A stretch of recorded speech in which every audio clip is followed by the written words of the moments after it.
An Easter egg, not to be confused with Easter eggs, is an unexpected or undocumented feature in a piece of software or media included as a joke, reference, homage, or simply as a cool bonus. They're typically well hidden just like regular Easter eggs and thus provide a special treat for the finder who recognizes them.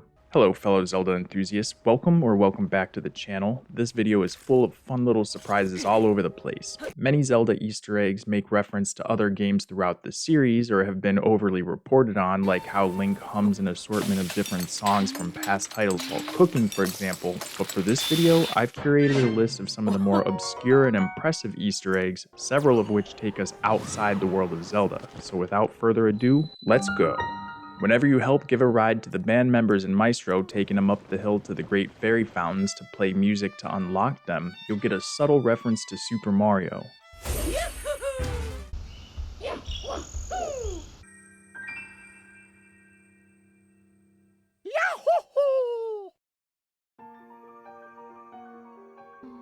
He does this all 4 times, and some may call this first one a stretch, but Maestro has a lot in common aesthetically with everyone's favorite plumber. So having this short, chubby, mustachioed man do a jump spin while saying Yahoo Hoo is enough for me to believe this is Nintendo's way of drawing parallels to the second best game franchise they've ever created. Fi returns within the Master Sword. Fi is a fairy, goddess, or entity that was created to live within the Master Sword to help Link along his journey, who was first introduced in Skyward Sword. She makes a chime sound while appearing to Link from the sword to speak in that game, which we can also hear coming from the decayed sword in this cutscene where the sword speaks to Zelda.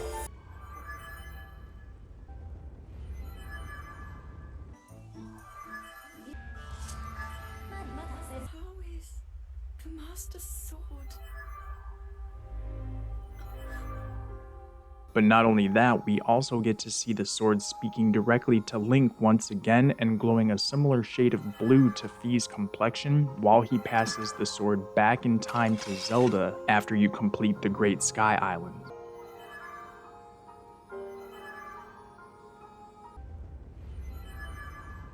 And if you listen really close, you'll notice a subtle version of Fi's theme playing as Zelda approaches the decayed Master Sword in this same cutscene.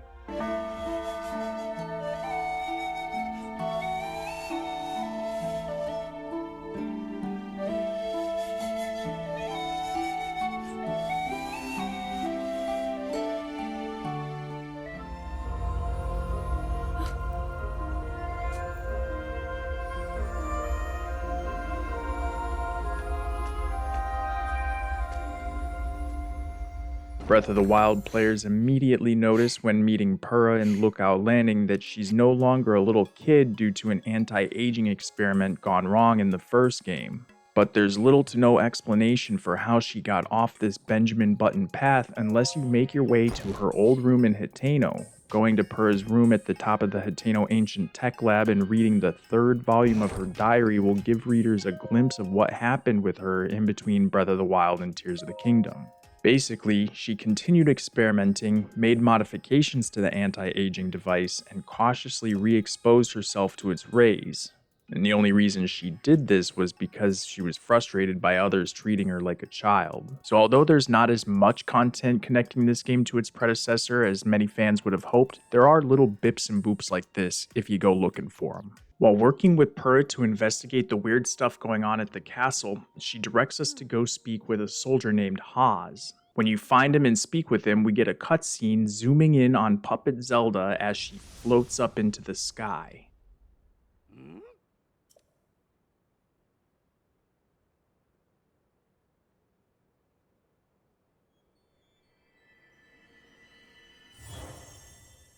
Well, if you played Majora's Mask, this might be very familiar to you, as it's not the first time we've spoken with the character and got a similar cutscene. When you speak to the old man at the observatory, Link will take a look through the telescope and zoom in on Skull Kid as he rises up into the sky.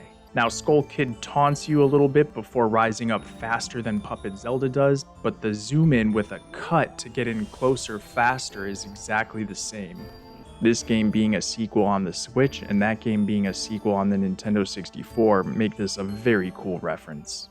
When dehydrated Ganondorf awakens and rages at the beginning of the game, his eyes are exactly the same as the Malice eyeballs found in Breath of the Wild. This suggests that the Demon King was keeping watch over the Kingdom of Hyrule and beginning to break the seal even while still held dormant beneath the castle the whole time. And calling him the Demon King is a clear reference to Demise, the OG king of demons who started it all by cursing all future reincarnations of the goddess and the hero to an eternity of having to deal with his darkness during the story that unfolds in Skyward Sword. Ganondorf is just one of the incarnate manifestations of this perpetual curse. The Imprisoning War we see unfold throughout this game ties its lore to past entries, because A Link to the Past also mentions an Imprisoning War, but whereas in Tears, the King of Hyrule seals the Demon King by himself after a futile battle with the sages and basically freezes him within the same world, in A Link to the Past, the sages seal Ganon away in the Sacred Realm. And by the way, there are 7 sages in A Link to the Past, but only 5 in Tears of the Kingdom, unless we count Rauru himself as the Sage of Light and Zelda as the Sage of Time to make 7. Because on the mural in the depths we see a Zonai, possibly a depiction of the goddess Hylia the way the ancient Zonai would have drawn her, surrounded by 7 secret stones or spirally tears or something. Assumably one for each sage, which brings up the question, does this section of the mural actually reference the same Imprisoning War as the one we see in A Link to the Past? Is it possible? Do these murals depict the same legend? Have you ever heard the saying, a little bird told me blah blah blah? It's something people say when they know something but they prefer to keep their source or the informant anonymous.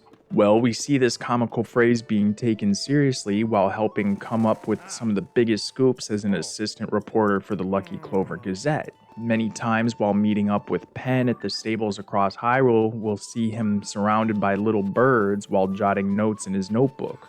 He even sometimes says things like a little birdie gave me the info on Princess Zelda, or that he's been listening to the chirps and warbles from his sources, and if you come stomping in out of nowhere, he'll tell you to be careful because you scared all the little birds away. And speaking of birds, this last one might be my favorite, and I might be dating myself a bit by saying so, but another Easter egg referencing something outside the world of Zelda is an animation when fowling fowl. In other words, shooting birds, or in other words, hunting ducks. Yeah, this game has a small callback to the 1984 NES classic Duck Hunt, a first-person shooter using the light gun. If you stir up some ducks and then shoot them out of the sky, they'll do a spiraling nosedive back to the ground exactly how they did back in the day.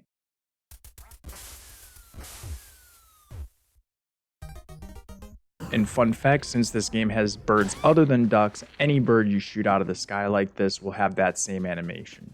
Well, I hope you enjoyed this cute little list of fun things I found throughout this game. If so, leave a like on the video, it helps me out so very much. Subscribe to make sure you catch things as they come out. And if you want to check out my work outside of writing about Zelda stuff, I've got a link to my Medium profile in the description. So I'll catch you again soon, and until next time, stay cool and always keep punching out there. Aloha.